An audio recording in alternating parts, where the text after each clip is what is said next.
नमस्कार, मैं हूँ मिली और आज मैं दिवाली का सिग्निफिकेंस क्या है और उससे जुड़े त्योहारों का क्या इम्पोर्टेंस है वह मैं बताऊंगी। आपको पता ही होगा, अगर आप मेरे रेगुलर लिसनर्स हैं तो मेरे भगवत गीता पे कई सारे वीडियोस आ चुके हैं और आगे भी और आएंगे।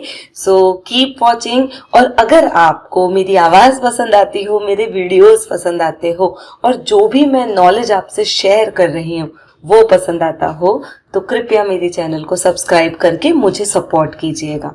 चलिए आज जानते हैं कि क्या इम्पोर्टेंस है दिवाली। हाँ, हम सबको पता है भगवान श्री राम दिवाली के दिन अयोध्या लौटते हैं और पूरी अयोध्या के साथ साथ पूरा भारतवर्ष दियों से जगमगा जाता है। अब जो मैं समझती हूँ, चलिए हम उस नजरिए से देखते हैं। सबसे पहले अधिकतर गुजरात, महाराष्ट्र, राजस्थान में द्वादशी से दिवाली का त्योहार शुरू हो जाता है। अब अगर हम दिवाली की शुरुआत करते हैं तो सबसे पहला दिन जो आता है द्वादशी, जिसे कहा जाता है वाक बारस, उसे कहीं कहीं पर इस शब्द को अपभ्रंश करके बोला जाता है वाघ बारस, कहीं कहा जाता है गुरु द्वादशी और कहीं कहा जाता है गौवत्स द्वादशी। तो हाँ, हम उसी द्वादशी की बात कर रहे हैं। मैंने उसके कई नाम आपको बता दिए। यहाँ पर सबसे बड़ा जो इम्पोर्टेंस है वो है सरस्वती पूजा का। हम इस दिन सरस्वती की पूजा करते हैं। अब क्यों सरस्वती की पूजा, तो आप समझिए। आप सबसे पहले अगर कोई चीज करते हैं मनुष्य जन्म लेने के बाद तो वह करते हैं समझने का। हम जो प्रयास करते हैं वो करते हैं चीजों को समझने का। आपने बच्चों को देखा होगा, जो भी हाथ में आएगा उसे सीधा मुंह में डाल के उसे समझने की कोशिश करता है कि चीज क्या है, खाने की चीज है या खेलने की चीज है या फेंकने की चीज है। तो हम शुरुआत जो हमारी करते हैं ना, वो करते हैं समझ से। और समझ के जो देव हैं, भगवान है, वह है सरस्वती। इसी वजह से हम सबसे पहले सरस्वती की पूजा करते हैं। नेक्स्ट डे उसके फॉलोड में जो आता है वह आता है त्रयोदशी का। और त्रयोदशी को हम धन त्रयोदशी कहते हैं, कहीं कहीं धन तेरस भी कहते हैं।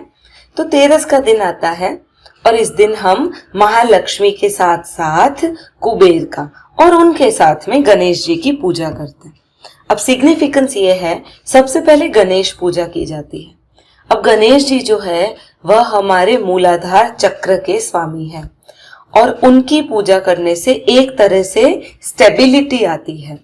अब आप समझिए, एक दिन पहले आपने सरस्वती की पूजा की है, इट मीन्स आपने नॉलेज को एक्सेप्ट किया है, ज्ञान को एक्सेप्ट किया है।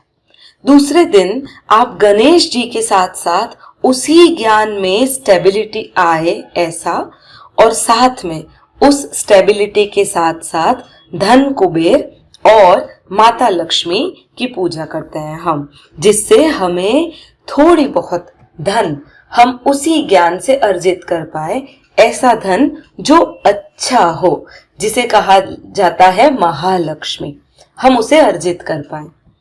तीसरा दिन जो आता है उसे कहा जाता है नरक चतुर्दशी, कहीं कहीं पर इसे काली चौदस बोला जाता है। इस दिन सारे के सारे जो काली शक्तियां होती है उसकी पूजा की जाती है और जो शक्ति में बिलीव करते हैं वे आदि शक्ति का महाकाली स्वरूप उनकी, और भैरवों में महारुद्र जिनको कहा जाता है हनुमान, उनकी पूजा की जाती है। अब यहाँ पर इसका सिग्निफिकेंस क्या है, तो आप उस दिन शक्ति अर्जित करते हैं। अब आप देखिए, पहला दिन है द्वादशी का, जिस दिन आप सरस्वती की पूजा करते हैं और ज्ञान अर्जित करते हैं। दूसरा दिन है त्रयोदशी का, जिस दिन आप महालक्ष्मी के साथ गणेश की पूजा करके धन अर्जित करते हैं। जब आपके पास ज्ञान के साथ साथ धन दोनों आ जाता है, तब तीसरे दिन आप शक्ति का अनुष्ठान करके शक्ति अर्जित करते हैं। मतलब आपने त्रिदेवियों की पूजा की है, सरस्वती, महालक्ष्मी, महाकाली। ठीक है। और जब व्यक्ति के पास ये तीनों चीजें आ जाती है, ज्ञान, धन और उसे सही जगह पे खर्च करने की शक्ति, तब आपके मन के अंदर श्री राम का प्रवेश होता है। जी हाँ, मैं ये कह रही हूं घर में नहीं, मन में। आपने देखा है दिवाली में हम सारा क्लीन वगैरह करते हैं। काफी लोग कहते हैं साइंटिफिक सिग्निफिकेंस है इसमें, बहुत कीड़े वगैरह हो जाते हैं, मॉनसून सीजन के बाद सफाई निकालते हैं।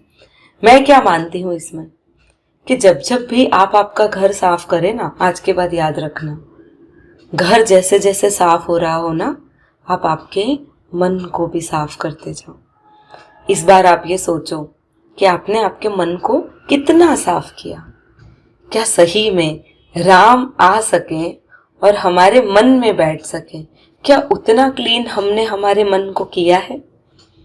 आप ध्यान दीजिएगा, जिस दिन आप आपके मन को इतना क्लीन कर लेंगे कि राम आके स्वयं बैठ जाएं और आपके मन के दिए के पास आके राम बैठे, तब आपको बाहरी दियों की, बाहरी सफाई की इतनी आवश्यकता होगी नहीं। आपको ये मेरा वीडियो कैसा लगा कमेंट बॉक्स में जरूर बताइएगा, और अगर कुछ सुझाव है तो जरूर दीजिएगा, और मेरे चैनल को सब्सक्राइब करना ना भूलें। धन्यवाद।